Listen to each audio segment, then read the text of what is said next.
Sometimes the best business advice comes from the people who matter the most. It was after a conversation with my wife and just the way, she pulled me up on a couple of things. What if changing yourself could change everything? I'm more aware of the emotions in my children. I'm aware of my triggers, which I've never, ever picked before. But I'm always first to put my hand up. Yep, I made a mistake. I stuffed up. And it's just being open and owning it and not trying to hide stuff. Brad from Craft Constructions discovered that developing himself was the key to transforming his business. From grumpy dad to solutions builder, whose clients loved working with him so much, they're looking for opportunities to build with him again. This is how he transformed everything by getting uncomfortable with growth. Brad, big thank you for coming in today. No, thanks for having me, mate. Absolute pleasure. Been looking forward to this for a while. It was nice to hang out with you yesterday. We got to hang out and chat and have a look at all things going on here along the beach. Sand washed away, post-storm, and all sorts of developments as well. Yeah, absolutely. It's been a long time since been up here. Yeah. And you said 15 years or so? Yeah, just over. Just over. Yeah, talking to Mum this morning. So yeah. It's probably like 18 years maybe. Yeah, wow. Okay, yeah, lots happened. Yeah, absolutely. It's changed heaps. And we've got a lot of your fellow Melbourneites now up here in southeast Queensland as well. So that's it. They all migrated up. They did. As you know, I know you're an avid listener of the podcast, and I always love getting your feedback. Yep. So you know that number one, we're big on story, and we like to share these stories because the feedback, like you give us, it's incredibly inspiring. And you've often mentioned via text, or you'll send me a selfie and say, "Oh, that was just incredibly well timed. That topic is something that I'm dealing with this week." Oh, so, absolutely. It's incredible how on par a lot of the topics are, and at the right time. So no, they're unreal. Yeah. So let's jump in, because I think no doubt there'll be plenty we discuss in here that'll be valuable for a lot of listeners, and you can always go back and listen to it yourself. Yeah, absolutely. I find that hard sometimes to go back and listen to myself. It is, isn't it? Listening to your voice. Yeah. So a lot of our guys, it's hard the first time they see themselves talking or listen to themselves, like it is for anyone, I guess. Yep. But take us back to there's a few things that in your timeline that have been some key milestones for you and key sort of pivotal moments, defining moments. So we'll touch on those. But like we discussed many times yesterday, and we had dinner with Craig, and that was awesome. And every builder is different, you know, and there'd be a lot of similarities, like you and Craig last night chatting about certain things. Yep. And so there are these crossover points where it's like, there's some awesome similarities there, but outside of that, there are often more unique things, but it's just about uncovering those, and that's part of your story. Yeah, absolutely. Let's go back for yourself. You can start where you want to start, but I know that your father was a big role model for you. Yeah, absolutely. He, as a young child, I, would go to work with Dad. Yeah. School holidays. So your dad was in the trades? Yeah, so he was a carpenter and builder. Yeah. So I had exposure from a real young age, 4 years old, I think. And just got that exposure to it, and just loved seeing what Dad could do with his hands, and having the opportunity to do it myself. I remember vividly the things I would do on site. It would be like, Dad would drill a hole through the door, and I would get that little circle block, and I'd get a cardboard box, and I'd make like a robot with this stuff. Like, I remember vividly doing that sort of thing, and I was just like, it was just like the start sort of thing of what I could do. It is, as a kid, like, for any kid, I didn't have a lot of exposure to sites and stuff, but when I did, so there's an estate getting built next door or something like that, and you'd sneak in, and it was just cool to find all these little bits and bobs and offcuts. To me, it was like, oh, look at all these freebies.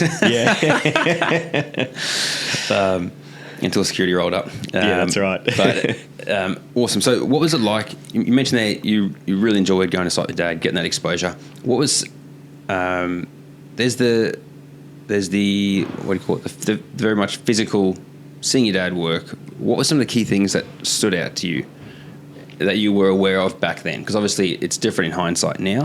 Yeah. What were some of the things that you observed back then as a kid?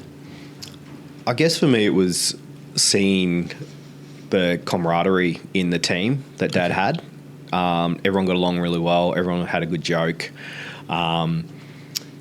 Again, another story I remember, which you could not do now, is one of the boys went to the Portaloo, and they were tin Portaloos then, and I just remember all the guys just turning around with their nail guns and just pulling the thing back and just holding the trigger and shooting nails at the toilet. They didn't pierce it; it was far enough away. But I just remember like stuff like that. Like it was just they always had a joke and it was always fun, and you could just talk to them and. You know, they would teach you along the way as well a few things, and it was really good. Like, so that camaraderie for me was really cool to see, and see that my dad in that light as well, because like it's sort of different from home life to seeing him in his work life. That is so true. Seeing your father, or just seeing anyone, but definitely your father figure, definitely if he's a role model, which is a huge blessing to have a father who's a role model. But yeah, to see him in his work environment.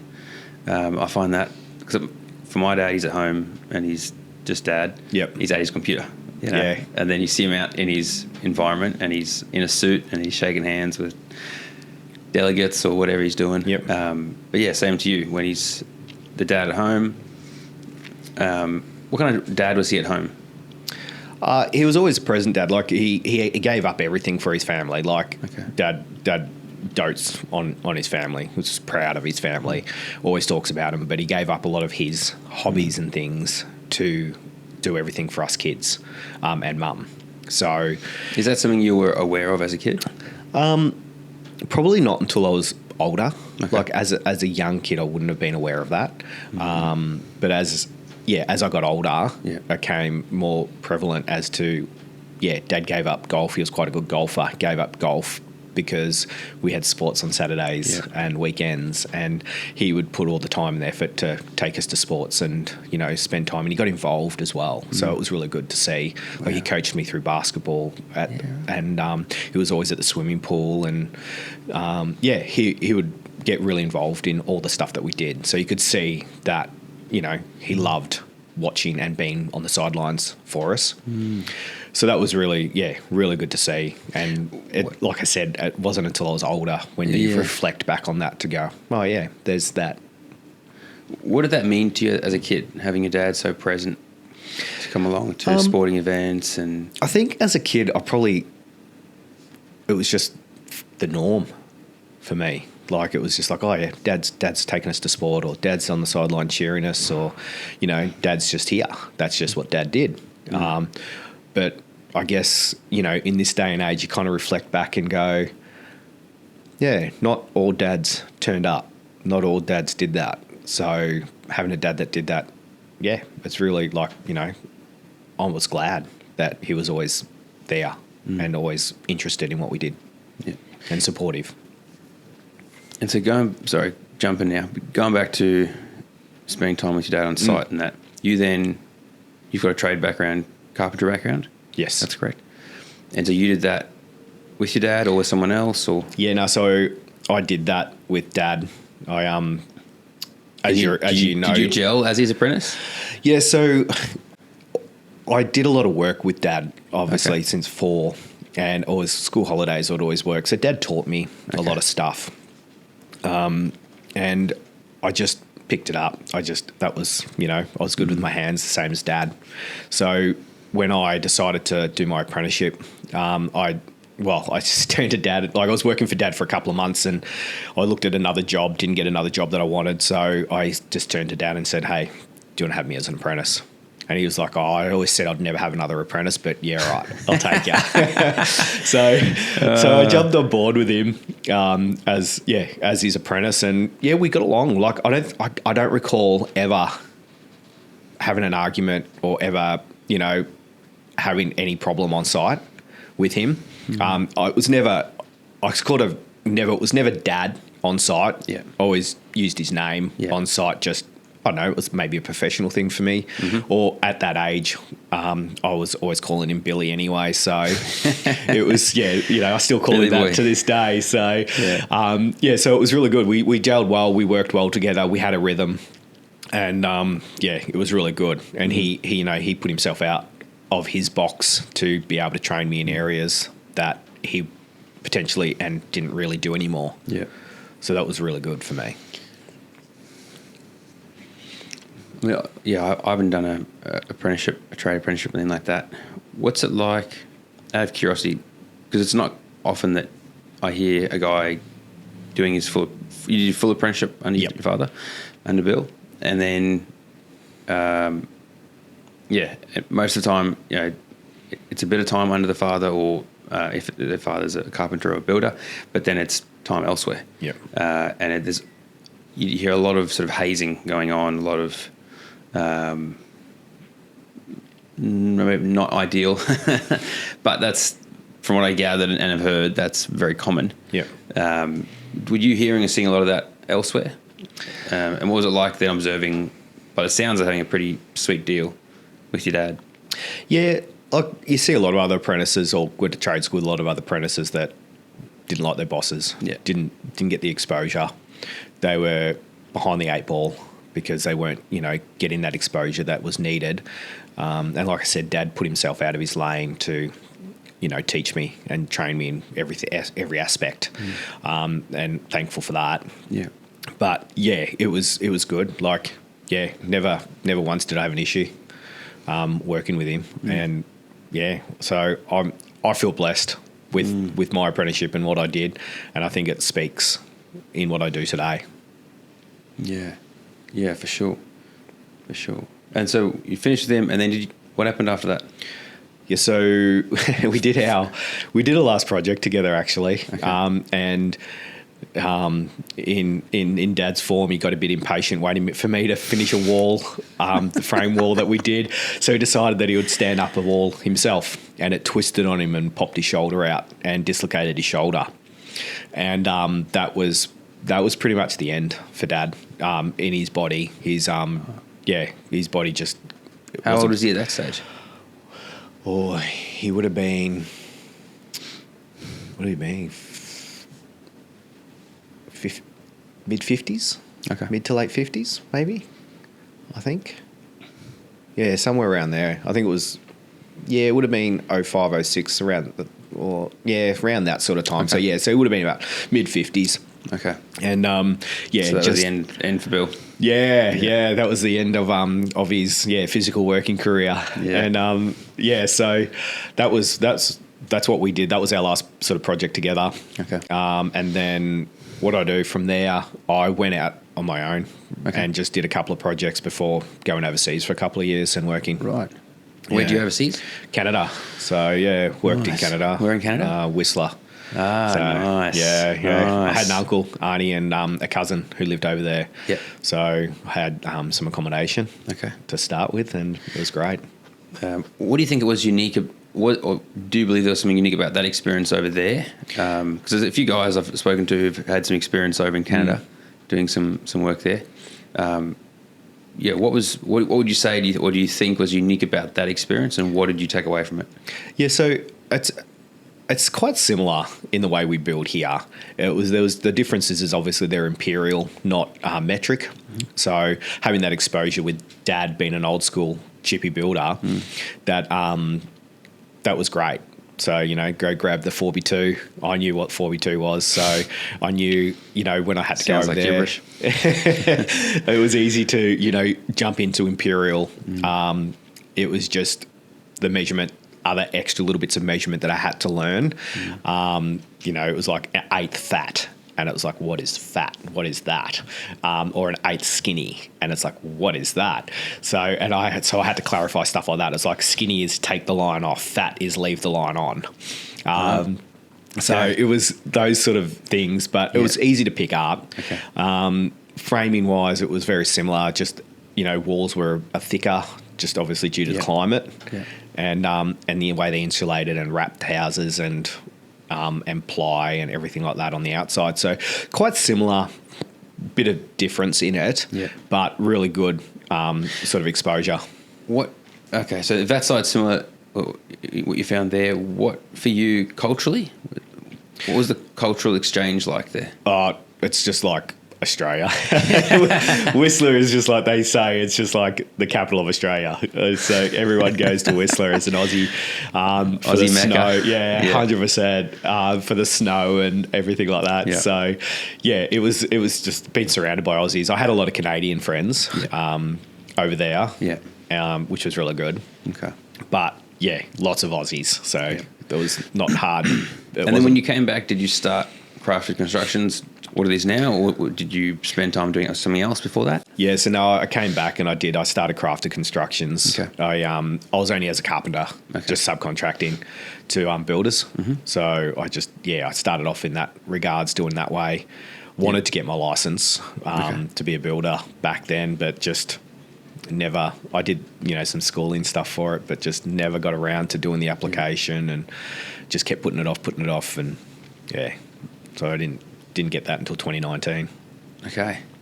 And what sort of, a big thing that often comes up in these podcasts is sort of defining moments in that lead up to someone going, no, let's do this. Let's actually start a new pathway. Let me get my building license, or let me go out on my own.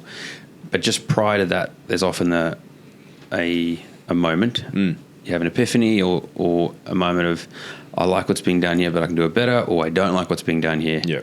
I think that people deserve something different. What was that like for you?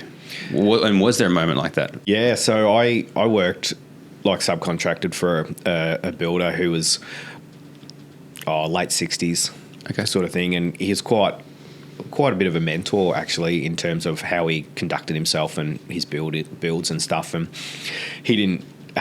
he doesn't have children, so I kind of felt like I was a bit of a son to him, and it was great. We had a great relationship. We still do to this day. We still catch up for a coffee. He's retired now, awesome. But we still catch up for coffee. So working for him, it was like really good to see how he worked and how he conducted himself and that sort of thing. And then I just got to the point where I'm like, I need something. I need a change. I need something different. So I jumped into project management with a company.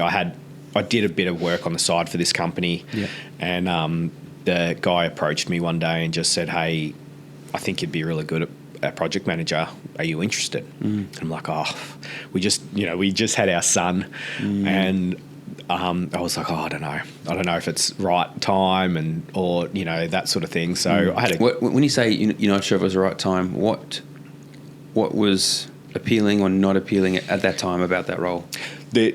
I guess the appeal for it was security. That was a big appeal for my wife and myself, and having our son. That was security was a massive appeal. It was that next stage of off the tools which I was looking for. I guess for me it was leaving behind the builder who I was doing a lot of work for, who you had a good relationship with. Feel that I kind of felt like I was letting him down by jumping ship and doing this. So but after talking about it and working it out, we decided that was sort of the path to go. And I jumped into that company with project management, and took a little bit to get my feet, just because I hadn't actually ever done project management. I knew how jobs run. I was very observant on jobs, and I'd pick up on stuff, and I know how jobs run, but it's always different when you're actually running and managing the job yourself. So that was good. It was good to we took a company from 4 jobs at a time up to 40 jobs at a time. Oh, wow. By myself. So that was really cool to build that construction side for the business. What is that like, to run 40 jobs at a time? Oh, ridiculous. Too many to be able to keep across. But he just wasn't willing to hire and to help me out at that point until we pushed and finally got someone to help in that role of project managing as well. So that was a real eye opener for me. Doing project management, seeing how he operated, and there was aspects that I liked the way he operated. What's an example of that? He was very he was very good at selling, so he was very good at what he put across to clients. He was good at managing the team and everything, and that sort of stuff. Always open door, which was great. So it was, those sort of aspects of how to run and manage. So I really learnt stuff from him from there. It just, got to the point down the track where as he was growing, he grew too quick. And so we didn't have our, procedures and everything in place. So things just went out of control. Yeah. Because you just couldn't keep on top of things and keep things managed. Okay.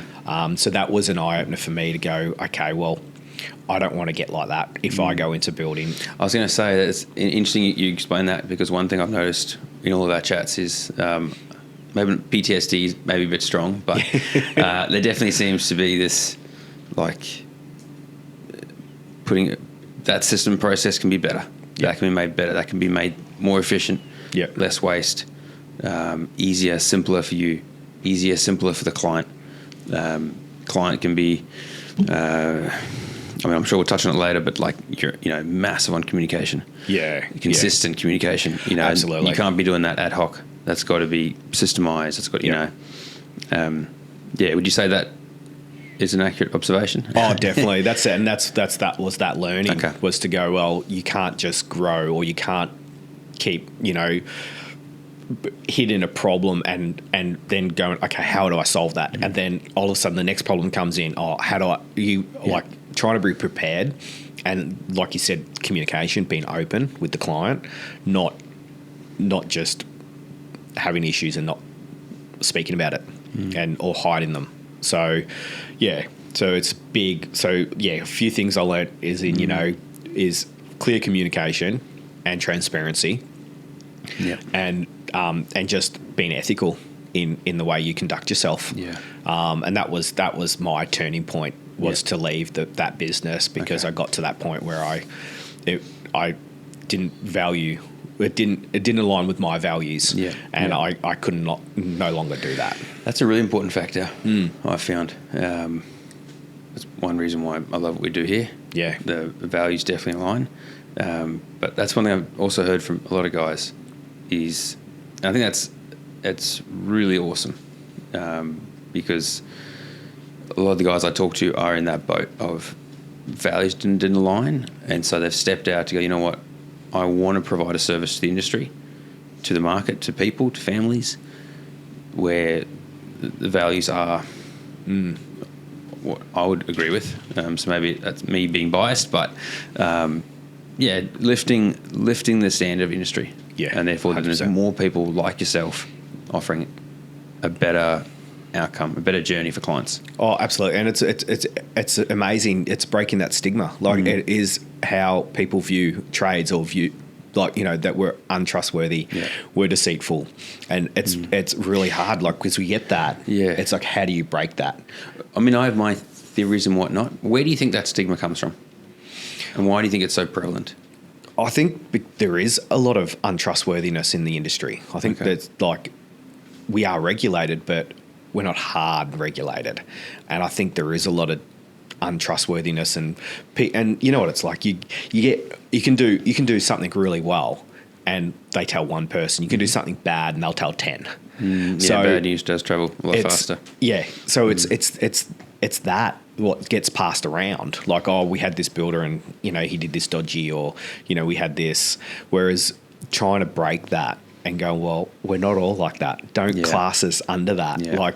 There are some really good guys out there who do what they do well, and look at the builders that work with you guys. There's a heap out there that do things really well, and but there's still going to be those guys out there that create that bad name for the industry.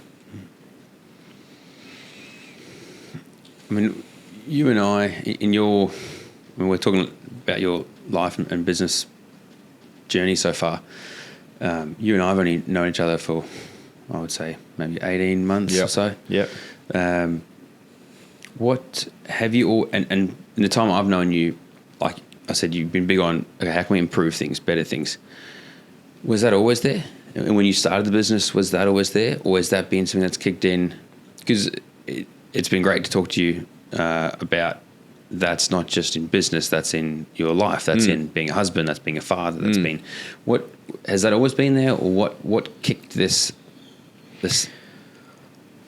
let's do and be better and provide better and serve better with kids, your wife, your clients, where did that come from? I think it wasn't always there from the start. Like going into a building role as being a builder from being a carpenter was completely different for me. It was that next sort of like little switch to go, okay, you're not just the, chippy on the tools. You're not just on site anymore.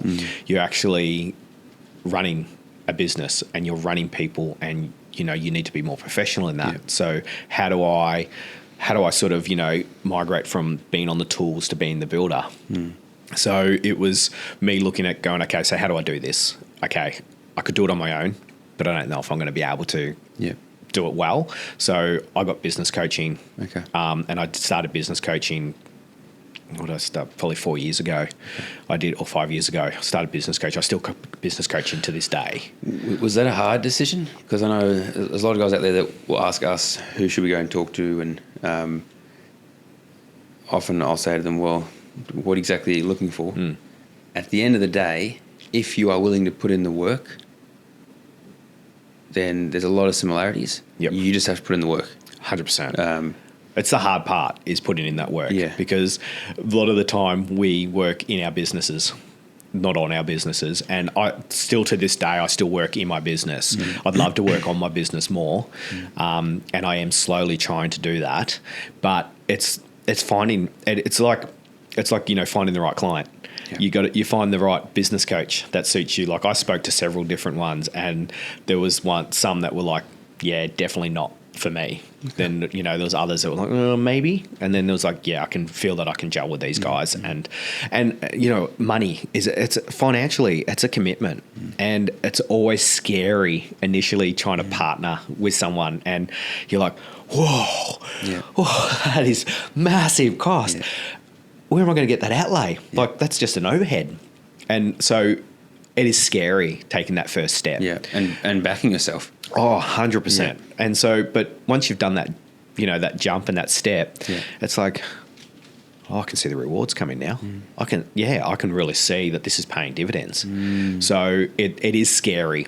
And, but all through business, things are scary. And if you're not pushing yourself into that uncomfortable, then you're comfortable, and then you're not growing. 100%. If you're not growing, you're retracting. So yeah, absolutely, and that's exactly right. You need to push yourself into the uncomfortable, and so business coaching for me was great, and still is to this day. Is fantastic, and then I've gone into personal development as well now this year. So I've decided that I want to work on myself. I'll continually work on my business all the time, but I think it's really important that you invest into yourself. So this personal development has been really good for me. Started this year, and it's been unreal. It's made me look into myself and just be aware. Pardon me. What pushed that? What pushed you to think that? Because that's. When it comes to coaching, again, I'm often in conversation with guys. Coaching, depending on how you view a coach, some people don't think they need it. Some people definitely think they need it. Some people think they only need it for business. I've talked to some people who they go and see a psychologist, and they view their psychologist as their coach. And they go proactively to go see someone like that because it's more a case of, well, what am I not seeing? Where are my blind spots in my self-image, in my self-confidence, and that opened my eyes to look at that area very, very differently. When it comes to personal development, what was the switch there that said to you, maybe I need to look into getting. Or maybe, let me rephrase the question. What were you not happy with that you wanted to improve to make you think I needed a personal coach? Yeah, so like I said, I invested heaps into my business in coaching because I just want to be able to run a really successful building business. I want to, just work out how to do that. And then last year I got to the point where I'm like, I guess it was after a conversation with my wife and just the way, she pulled me up on a couple of things.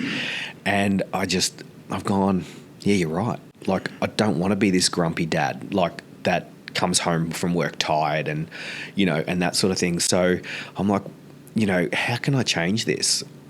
And a lot of the time you go, I can do this on my own, and you're like, so you try things, you read things or you listen to podcasts or you do this and go, okay, it may last a few weeks or a month. And then you're back to your default. Which is, grumpy or you yell at the kids, you're short and that. So I'm like, no, there's got to be something. Yeah. And it wasn't until, I was flicking through social media and there was a few things that popped up and I was like, oh, I really resonate with that. Oh, I'll watch a couple of the videos and I'll watch a couple of the review videos from that and I'll see what they got to say. And I was like, oh, I think this looks pretty good. So I made that jump to go, yep, I'm going to work on myself. And it's been amazing. Like I've noticed in myself that I've had a change. Yeah. I'm more aware of the emotions in my children. Mm-hmm. I'm aware of my triggers, which I've never ever picked before. Mm-hmm. And just knowing now that if I'm sitting in a situation and I'm getting the triggers, I'm like, yeah, I need to just remove myself. I need to take a minute before I come back. And just being more aware, and turning up and being present. And the big thing, we talked about it yesterday, is consistency. So it's just having that consistency of doing the same. For me, it's routine. I'm a big on routine. So it's my day starts out the same every day. Mm-hmm. What does that look like for you? Yeah. So my wife thinks I'm crazy. I get up at 4:00 every day. Nice. And then I head to the office, and at the office I have a gym. So for me, I exercise. I do gym every morning. Yeah. So it's a minimum of half an hour exercising in the morning, and that can, some days that'll go out to an hour. Just depends on how I'm feeling or what I decide to do. So so exercising for me, I've implemented meditation. Mm-hmm. Which I'd never done before. Didn't even know how to do it, to be honest. I ended up getting an app to help me with meditation, and it's amazing how that calms the mind, and you concentrate on your breathing and your breath work. So you get into a situation where you're starting to sort of get worked up. It's just you should close your eyes and just listen to your breathing. Big breath in, hold it and then breathe back out. And it sort of just calms your inner. So for me, so meditation has been amazing, doing that. And then I do journaling. So journaling's hard. And I'm still trying to get my head around how to journal. I talk to guys that journal and they will write pages and pages and pages. I might even struggle to write a paragraph. Yeah, but I'm with you. The intention's there. And so it's like, okay, I might reflect on something that I wasn't happy with yesterday, or I might reflect on something that I was really proud of yesterday, or, it could be absolutely anything. And it's just it's the 5 whys. You try and dig the deeper every why. I struggle with that. I can't, I think I go straight to it, and then I'm like, okay, so I'm there. Why? And then I don't know what my next why is. How do I dig deeper than that? So I am struggling with the journaling part, but I do find that it's, what's the word? It's it's a relief. It's putting it down, and it's like, okay, it's down, it's out, it's finished. Unless you need to do something with that. But yeah, it's good. I like the review, reflect, and reset. And I think that's really important as well. So that's sort of like my morning before I'll kick into work. Whereas I used to just turn the office, bang, straight to work. Yeah. going, I get a couple hours with no one annoying me. You know, the phone's not ringing. There's no emails hassling me. There's no one annoying me at the moment. So I'll just get a couple hours of work, solid work done. Yeah. But yeah, now I've implemented this. I wouldn't go back. Yeah, that's epic. It's a great start. That's epic. One thing I wanted to segue into, we screened with you yesterday a case study, and that was a phenomenal story. Oh, it's unreal. And we as a team were talking about, just because we have access to obviously all the raw footage, and so there's a lot more in there that we just couldn't pack into the story. Yep. And so just hearing that, then talking to you about your perspective on things, and that's kind of what I thought would be a great opportunity to break down on this podcast today with you, because the clients, I'll let you sort of tell a bit of the story, but essentially from what I can remember, the budget went way up, then way down, and then found somewhere in the middle. Yeah. The clients, and this is something that I think for some builders it might be a bit foreign, and so that's why I wanted you to share it, because I think it can be really inspiring. But they enjoyed it so much that they want to do it again. That they're looking for an opportunity just to build with you again, because while most people find the construction side of things slow and annoying and frustrating and issues and just want to get it done, and they found that part the most enjoyable. Took me through. Let's go through this project, because you put a lot of great systems in place for it to be such a success. And even that, someone who is so big on, all right, what's the next evolution? Yeah, this was great. How to make it better? Talk me through, how the client came across you. Yep. What did that early phase look like? And walk me through that. Yeah, so we were a referral. One of our previous clients referred us on to these clients, and they were getting their plans all drawn up by the architect. Okay. And they had this set of plans ready, and they wanted to put it out for tender. Yep. And so they rang me, engaged me to try and do the tender process. Okay. And it wasn't a great first start for me as a tender process. Why is that? I'm not a fan of tenders. Yeah. I tend not to win tenders. Okay. And I just... Why do you think that is? I think I cover myself, all my prices, a lot higher in that. I'm very, transparent with my quotes. So I cover every single aspect. I don't like to... put surprises. So I don't like to quote at base range or base and then go, oh, but you got this now. So this is this cost. This is this cost. So you're not transparent from the get go. So I, always make sure that my quotes got everything involved and covered inside it. So I didn't really do the process for them on that. I was just like looking at the plans. I'm like, I reckon you're over $1 million. And so I spoke to the architects, and the couple of the other tenders came in at 1.2, and I'm like, yep, I can see that. So then the client rang me. Why do you think they rang you and not someone else? I believe that it would have been because of a referral. I was highly referred. So I think word of mouth referral is got a lot more weight over builders that they have never heard of or haven't met or that sort of thing. So I think that was what was the weight for me in that, getting the chance to work with these clients. And so, so we found out that was double their budget. Okay. And so it was just way over the top. Then they just needed to get in. They moved back. They were moving back down from Queensland. Okay. And they needed to get into the house. So then they, engaged us, and we went out, and they're like, we just want to do a basic renovation, Brad. What do you think if we did this, this, this, and this? So we gave them a budget on it, and they're like, okay, cool, no worries. Yep. And it wasn't, they always sat on that for a bit, and then they came back and said, oh, actually, we've decided that we want to actually do more.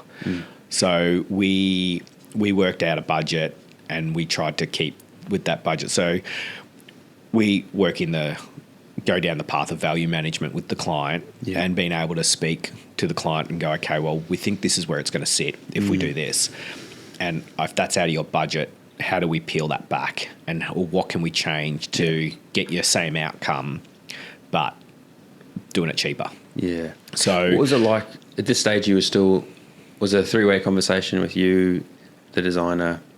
Yeah, so I was working, so they were still with the same architect. Okay. And then we had the opportunity to engage with the architect and the client at the same time. So it was a 3-way conversation with it, which was great. So how much of a difference is that? Oh, it's amazing. The collaboration is key. Yeah. Is being able to work and go, okay, architects are great at design. They do some fantastic work, but it's not always to a client's budget. So it's like, how do you work back into their budget? So by engaging a builder and bring the builder in, then we can work, we have ways that we can go, oh, well, if you did it, that design differently, same outcome, but did it like this, you could save yourself thousands. Based on your experience on this project, other projects, and definitely your processes, since this project have even changed, I don't want to put the words in your mouth, but how early should people be bringing their builder in?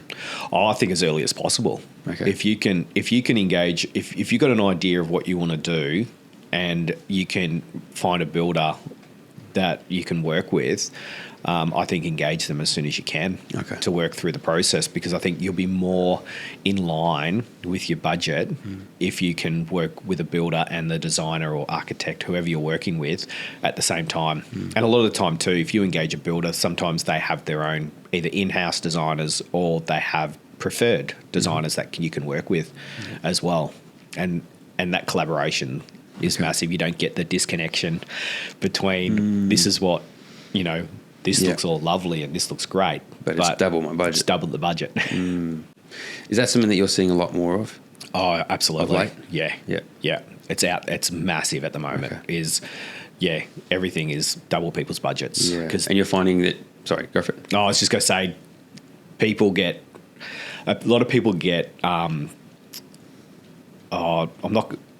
words coming to mind is sucked in to the design. They get really attached emotionally to the design and to the aspects of what the designer or what they've done, and they're like, oh, this is fantastic, oh, this looks great, which it is, absolutely, but then come to reality, it's like, well, it's double your budget, so it's going, okay, and it's being respectful, so it's like, okay, it's double your budget.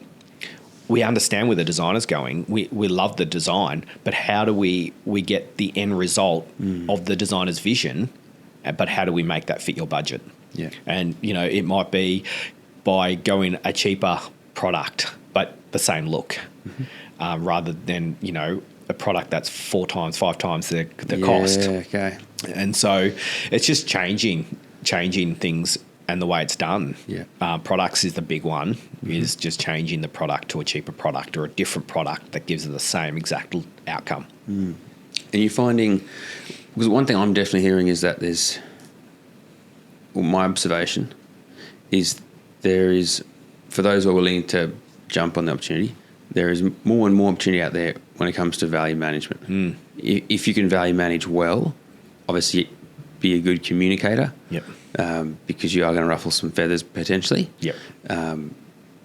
But at the end of the day, there are definitely, we get quite a few architects reaching out, and I've had a few of late just say it's really refreshing to know that there's more builders out there that are open to working earlier on in the piece with us. Because there is, like we talked earlier, there's a stigma about builders and how they get painted. Yep. Whatever, being rough around the edges, poor time management, things go crazy on whatever. There's also that gets painted for architects. Yeah. That they've got their noses stuck up, or they don't like their designs touched, anything like that. But the more and more I seem to be having these conversations with builders and designers, it does seem to be like, actually, there are quite a few guys out there that are very open to it. Yep. And acknowledge that, I'm not a professional quantity surveyor, estimator. Yep.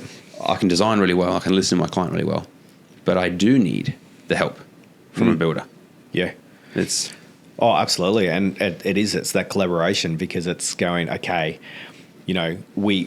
and being respectful. So it's like, okay, we respect the design aspect, or we respect that's what you would like to, the outcome you would like to achieve, but being realistic on how to achieve that.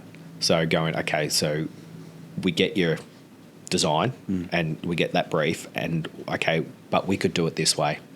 We could change this to do it like this, and that will make it a lot easier. And the same outcome. So it's just working together to go, okay, we're going to we respect everyone in the room. Let's how do we get the outcome for the client so that the project can go ahead? Yeah. I love that way of doing it. Again, I'm a bit of an outsider. Obviously, I'm not in the room there, but I like to believe that there is always a way. There is always a way to get this design to site. Yep. We just got to be open to finding that way. Yeah, correct. Yeah. Yeah, wow. Just a question popped in my head. How have you found the work you're doing on your personal development? What effect has that had on the business and the client journey, client interaction? I think it's just the calmness that I have now, and I probably don't take things personally as much. Like, it was always kind of, if someone said something, you kind of like, felt like it was a personal attack. But it's like, okay, no, that's not what they meant. That I understand where they're coming from. And yes, so it's being able to accept that and be comfortable in the way that you present yourself, and just going, yep, that's a fair call. Yep. And owning your stuff. Like, I'm big at owning, and I'm always the first to put my hand up with any of my, like, probably more so in my workplace than I am always at home, but I'm always first to put my hand up. Yep, I made a mistake. I stuffed up. So, and it's just being open and owning it, and not trying to hide stuff. So, if a client goes, what about this? It's like, yep, that wasn't done right. You're right. We'll fix that. Rather than going, I'm not sure what happened there. And because inevitably there's always something that's going to come up. Oh, always. It's building. 100%. But how is it going to get managed? Exactly right. And it's how you approach that. And I think if you can approach that with integrity and honesty, then that'll go a long way. I would 100% agree with that. But I feel like it's also so healthy to that you can form a relationship with your client where they feel you are approachable. Yes. They feel like they can come to you and say, look, I'm not really happy with that. And it's not that they're not happy, it's not that they're unhappy with you. It's just based on my level of education and how I interpreted what was being explained, I thought it was going to look like this. Yes. I can see how you would think that, totally. Let's get clear on what exactly you were thinking or would like it to look like. Is this correct? Yep. Awesome. All right, let's make those changes. Yep. But if they don't raise it and they feel like they can't raise it, you get way too far down the track, and then it becomes a big issue. Yep. And they've been boiling it up, or it's then way more costly to make that change. Yes. Or they are not happy with the outcome. Yeah, absolutely. It's being approachable, and it's knowing that you can be that they can approach us as the builder, and know that they're not going to get yelled at or get you're not going to fire up at them because no, that's just ridiculous. That was never said. That was never done. No. What are you talking about? Yeah. It's like it's going, okay, yep, I can see. And like you mentioned, education. It's educating people and constantly educating people along the way. Yeah, the education is a massive thing on so many levels. Absolutely. Because, the stories I've heard from when it comes to building and projects and clients raising things, sometimes they feel like, they don't want to raise it because they think it's a really big deal. And you're like, that would take one of my guys 2 seconds to change. Yep. But I'm glad you raised it now, because otherwise it would have taken a week's worth to backtrack if you'd raised it, in a month's time. Yeah. That's so true, and that's why we do a lot of walkthrough and client meetings on site. Yeah, let's maybe move to that section, because that's a big thing that definitely stood out as well in the raw footage and in all of that. Learning from this client, their experience with you, their journey, and that was, like you said, the construction side is what they enjoyed the most. How often were you interacting with the client? How often were you communicating with them during the build? Yeah, so it's different for a lot of different projects depending on the size of the project or what it is exactly. We generally have daily communication. So in our building management software, we have updated photos. So the boys every day will update photos. Client gets to see that. And that's great when the client doesn't live on site as well, because then they can see this progression of what's happened during the day. So that's really great for the client to see. We do, it depends on the size of the project. So for an extension project, which is what we're talking about with the client, so we just did the case study, we had weekly or fortnightly meetings, and it was great because some weeks there was not much to talk about. There was not much change. But other weeks there was huge amount. And just even working through the stages. So, we'd get the frame up, we'd do this walkthrough of the frame and just explain things. That was really good because, like you said, if a client had an issue, they could raise the issue and go, oh, that's not exactly what I thought it looked like or what it was going to be like. And I'm like, okay, so then you dig and you go, okay, so what did you think this was going to be? Or what did you think it was going to be?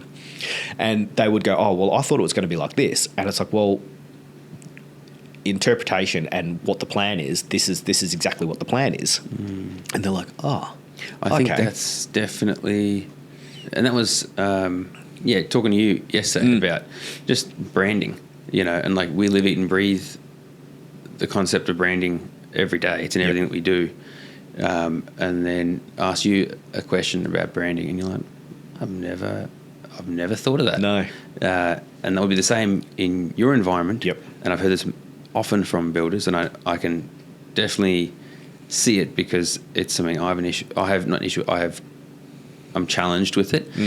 Seeing a 2D drawing, a floor plan, and imagining how that would look and feel walking through it. Yeah. You and a lot of our builders and builders out there can look at that straight up, no problem. See it. Yep. And that's where, from what I've gathered, there's that gap in interpretation. Yeah, absolutely. Yeah, you're so right. People can look at a floor plan and go, yeah, it looks great. Yep, that's exactly what we want. And then in reality, it's like, oh, wow, I never thought it was going to look like that. Oh, no, I'm not sure that's right. So catching and doing those stage or those catch-ups, you can pick up on things quicker. So, you frame, you're doing it, and then all of a sudden you plastered and the client's like, but wasn't I supposed to get this, this, or this? It's like, no. And it's like, we can do it, but it's going to cost you a fair bit now because it wasn't picked up earlier. So by doing those constant meetings and site meetings and walkthroughs, you could, pick up on those aspects of what the client's expectation was or, how they interpreted something that wasn't interpreted that way by us. I can imagine that. When you're walking through at a certain stage and it's like, so you can see this is coming together over here. This thing is going to go there. Yep. Oh, is that where it's going to go? I thought it was going over there. Oh, would you prefer it there? We can put it there. Yeah. I mean, that's why we're having this conversation now. Correct. Yeah, right. Yep. Yeah. Okay. And it's just, confirming and reassuring the client that that's the decision and that's what they want and that sort of thing. So that works really well, I find. But also, like, I'm not the typical builder who locks a job site and go, you can't come on unless I'm on site. Okay. So I think that falls into, being transparent, and the integrity piece is that you can walk into my job site anytime and I know it's done right. Yeah. I've got nothing to hide. And that's big. And that's one thing I push across to all my boys is that, integrity is massive. Like, we do what we say even when no one's looking. So we're not hiding anything. And I think that's something that I'm really proud of. In your eyes, these clients that we're talking about on this project, what do you think they valued most in their relationship with you and the project with you? I think for me, I reckon they've like the value of the communication, just being so open. I think also too, like if an issue arose, it was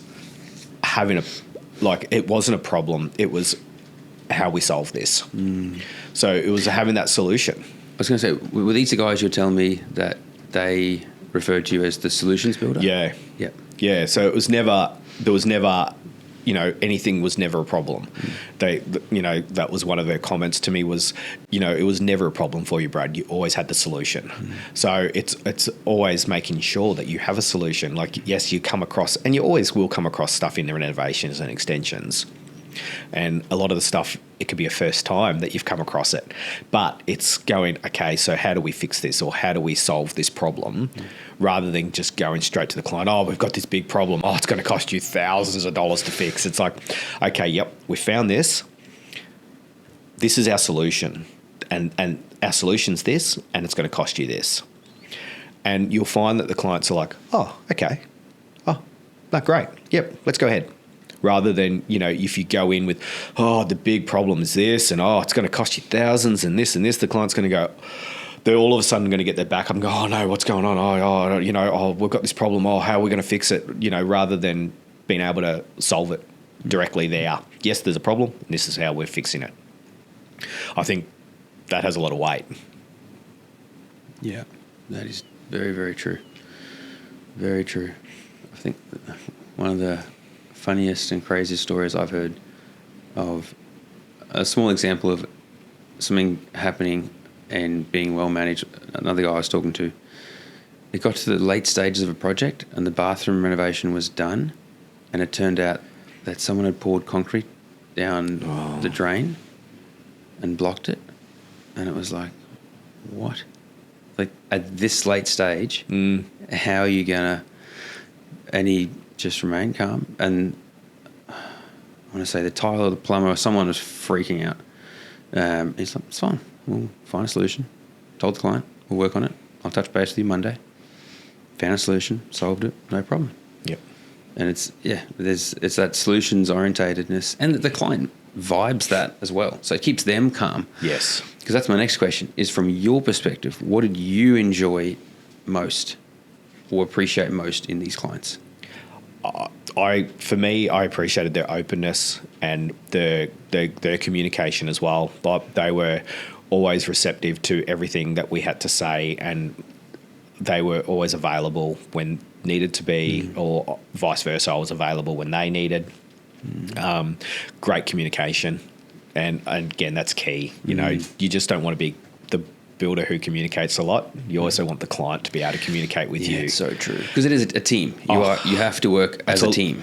Oh, absolutely. Yeah. It's a long-term relationship. It's not just a build relationship. You got your pre-build, you got your construction, and then you got your warranty at the end. So relationship can be 10 years. Yeah. And so you got to know that you're comfortable with that client, and they got to know that you're going to be around in 10 years' time. Yeah. That's a big one. Is like, well, after the build, does the builder change his phone number? Is the builder contactable again? It's a long-term relationship. Yeah. So it's super important to know that you can get along with your client. Yeah. And be open and have that transparent conversation and not hide anything. Yeah. What is something from this project that may have gone well, but you have taken lessons from this project and have evolved it further moving forward? I think for us, there's always something you'll learn on a job. I haven't got a big learning from this one, but the one thing that stands out, I guess, for me is continuous open conversation. But also one we did with this job was a follow-up questionnaire on our business, because I think that's important as a builder or as any business to know what they did well and what they didn't do well in the eyes of their client, because I think that's how you improve. And so these clients, they gave us one. Wasn't a negative, but it was an absolute gold feedback, and we're implementing that into our business. And that feedback was, we had meetings constantly on site, but then we had to follow up with the email from Brad, but it was like how we would always have to trace back through an email to find what we talked about. And so their feedback was, can you have a live document that after every meeting or even during the meeting, you write in the document of what we spoke about, who's to follow up on it, or if there was anything to follow up on. And for me, I was like, that's gold. That's like, great. That's awesome. That is, like a client builder journal. Yeah. Entry. Yeah. This was just, and then the date. And, Yeah, because I was like, well, that information, like that feedback is pure gold. Because it's like, well, yeah, you're right. Like, yeah, we do follow up on emails, but email, there's like, you could have an email 1 week and then, during the week you can have another 100 emails. So then you got to search for the builder, or you got to do this. And you go, okay, so have we actioned that? Whereas, if you got this live document, we've got, action by client or builder and ticked. Yes, done. So that was one for me, was like, that was fantastic, because I would never have known that. Because you were communicating well. Yep. But in terms of ease and efficiency for them to be able to follow. Yep. Yeah. That's great. So that was really good. That was probably the biggest learning from that job that I got. Otherwise, the job was a great job. It actually went really well the whole way through. One thing you and I have discussed, it seems more and more, and one thing that came up at dinner last night, it was actually fascinating just observing a lot of similarities between you and Craig and the evolution of your businesses and stuff, which is awesome, because it, if I think of, like, you guys are doing a lot of the same stuff, but maybe Craig was doing some of the stuff a little bit earlier than you. Yeah, absolutely. And so it's like epic. You know where things are going to go. Networking. Yep. Something that you've really always been aware of and put time into, but of late seen more importance in it. Yep. And therefore given it more attention. Yeah. Why do you see networking as important, and what kind of attention do you give it? I like collaboration, so I like to network with people and meet new people. My wife always says, you're a good talker. You like to just go and talk to people. Yeah. Is she the one waiting for you at the gate at the church courtyard? Yeah. Or the kids are waiting. Like, Dad, we're going to go home. Yeah, we're leaving now. Yeah. And then, 10 minutes later, they're like, Dad, are we going? You said we're going, Dad. I'm like, yeah, but I just ran into this person. Yeah. I just had to have a chat with this person. Yeah. So I've always won for, getting interested and having a chat with someone and just seeing where that conversation goes. Always walk into a conversation, I don't have expectations. I don't ever expect to get something back or that sort of thing. Yeah. Always walk in open-minded. And I think for me, that's the key, is I don't have expectations on a lot of things. Like, I don't know. I find if you have expectations, you're going to get disappointed. Yeah. You're going in first to seek to understand or be interested. Yep. Absolutely. And so networking's huge. Like, I think it's building those relationships with people and creating potential collaboration as well, and bringing value in that. So, like I said, you may not receive anything from that and whatever, but it's just creating that network, creating that value and that opinion or that, advice or something to someone that, in the end might turn around tenfold for you, potentially. Yeah, that's so true. But you never go in and expecting that. Yeah, totally agree with that. Totally. I know sometimes some of the guys that we help they haven't maybe read certain books or been exposed to people around them that have shown them that the power of networking. And so some guys think, no, just if I do a good job, that'll win me the next job. Yep. And so often when I mention networking to them, their first thought to builders is, oh yeah, I can network. I can go talk to some designers or architects and see what work they have for me. And often I try and say to them, yeah, that's one way to look at networking. Totally. And so, but rather go in and go, how can I provide value to this person? How can I build a relationship first and foremost before I try and see what I can get? Yep. rather let that just come as fruit.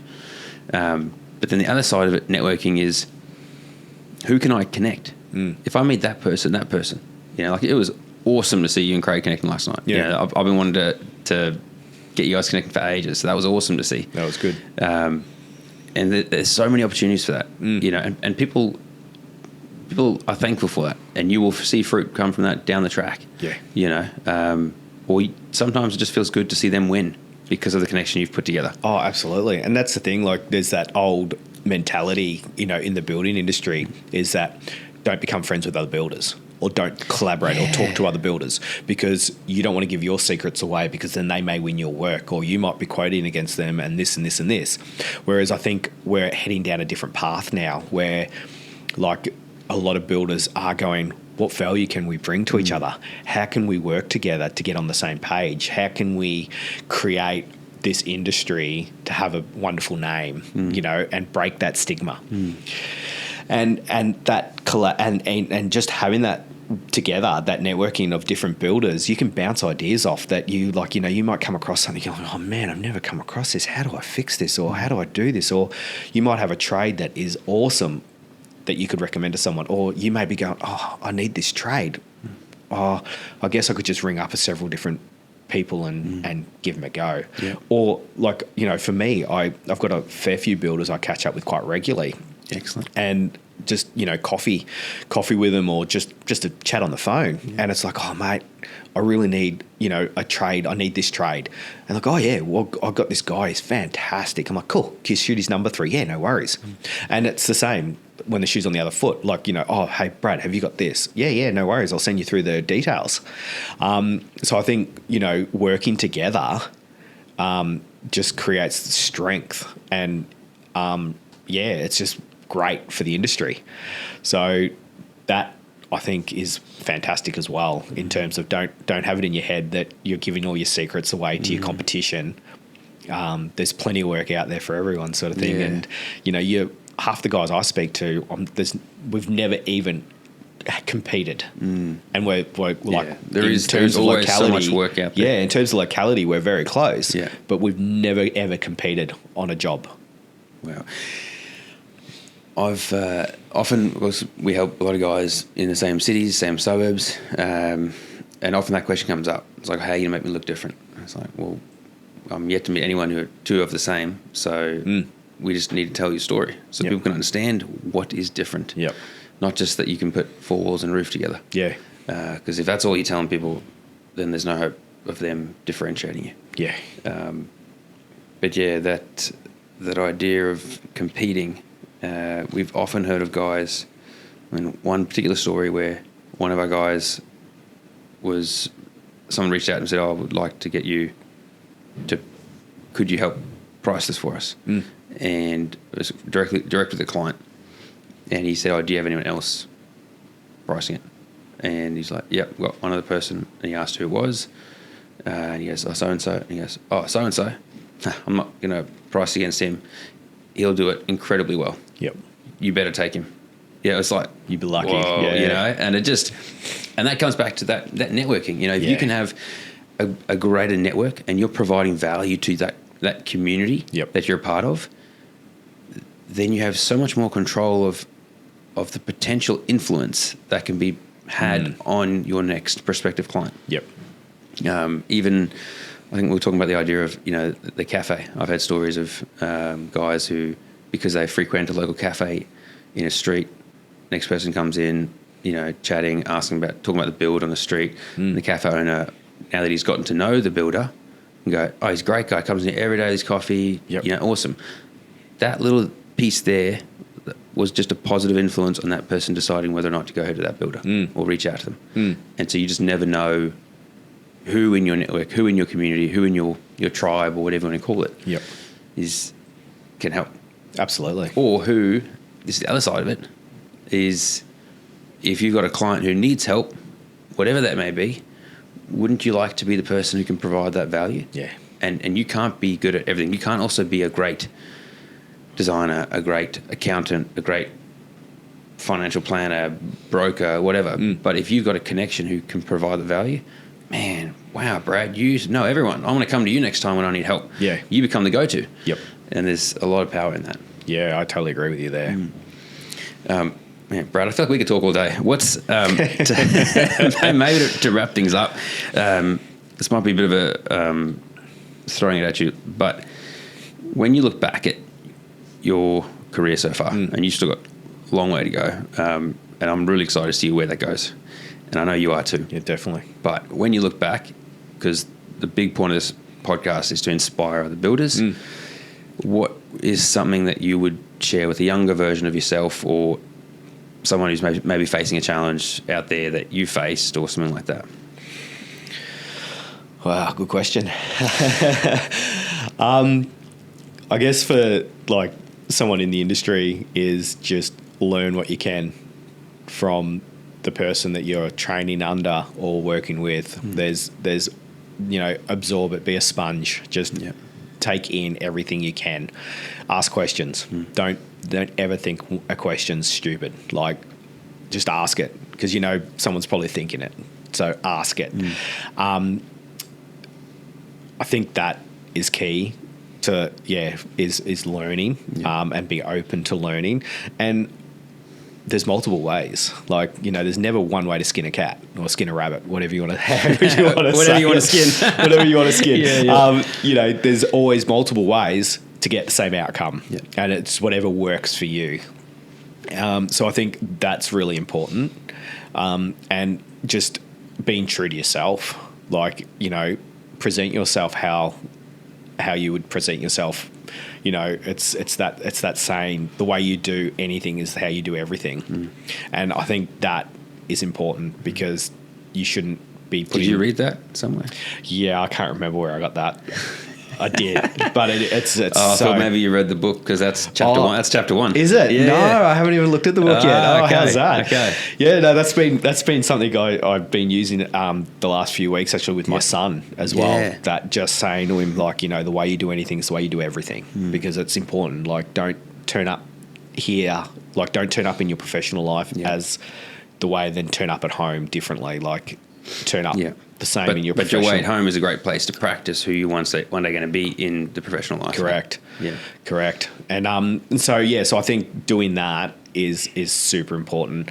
Just and having your values. Like, values are super important, and don't alter those just to fit in, or don't alter those to suit someone or a potential client. Like, it's like, now you say values in that book. It's a later chapter. You'll get to it. I'm really keen to hear your feedback on the book. He says there, etch your ethics or your values in stone and write your opinion in sand. Yep. I was like, that's good. That is good.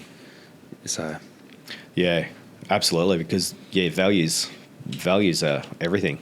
But if you alter and move away from those, well, you're not true to yourself, are you? So keeping your values in check and making sure you follow those, I think that's super important. Yeah. And that's one thing I drum into my guys all the time, is our values in our business and why they're there and where they come from. And how they need to be walked out on the smallest little thing or the biggest thing. Oh, absolutely. Yeah. And by following that, and I even say to my guys, like, if you see someone else falter from that value, or you pull them up on it, like, this is the way we do it because of this. And I think that's super important. And again, like I was saying to you yesterday, just reflecting on those values, like, of going, these are my values in my business, and where they, like, reflecting on that, actually the stemming that of where that came from was being instilled when I was younger with my dad. And just, you treat every job like it's your own. There's your integrity. And, you're honest and you're trustworthy. And your craftsmanship, that's, pride yourself on your craftsmanship, because it's on that what point comes there, across. I think you said it to me ages ago, but that idea of building it like it's your own, and that sometimes I would say has been used to death. But you gave it a different spin for me, and you're like, when I say that, you said it's as though, think of it would I build it like this, knowing even if it was going to be covered up, but I'm going to walk past this wall every day for the next 30 years.